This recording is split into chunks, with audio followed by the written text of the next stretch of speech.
হাতে যদি সময় কম থাকে তাহলে কিভাবে রাবড়ি জিলিপি বানাতে হবে দেখে নাও। রাবড়ি বানানোর জন্য প্রথমে একটা মিক্সিং জারে 1 পিস পাউরুটি, 5 চামচ পাউডার সুগার আর 1 চামচ কাস্টার্ড পাউডার দিয়ে অল্প দুধ দিয়ে মিক্সিতে পেস্ট করে নিতে হবে। তারপর একটা প্যানে দুধ জাল দিয়ে দুধের সাথে মালাই আর জাফরান মিশিয়ে সেই তৈরি করে রাখা পেস্টটা এর মধ্যে ঢেলে দিতে হবে ও কিছুক্ষণ ধরে জাল দিতে হবে যতক্ষণ না পর্যন্ত দুধটা ঘন হয়ে আসছে। এবার 1 কাপ চিনি আর হাফ কাপ জল দিয়ে চিনি শিরাটা তৈরি করে নিতে হবে। সাথে দিতে হবে 2টো এলাচ ও কিছুটা food colour, yellow food colour use করেছি এখানে। অন্যদিকে জিলিপি বানানোর জন্য কিছুটা চালের গুঁড়ো জলে গুলে সাইড করে রাখতে হবে।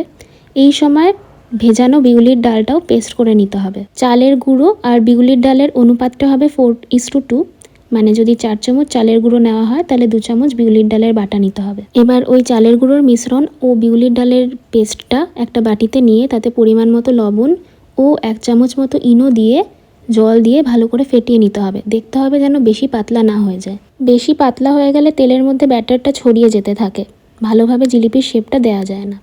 এবার এই ব্যাটারটা একটা পাইপিং ব্যাগের মধ্যে ভরে তেলে ভেজে নিলেই জিলিপি তৈরি। জিলিপি ভাজার সময় খেয়াল রাখতে হবে প্রথম দিকে ফ্লেম হাই রাখতে হবে, তেলটা ভালো করে গরম করতে হবে, পরে লো টু মিডিয়াম ফ্লেম করলেই হবে।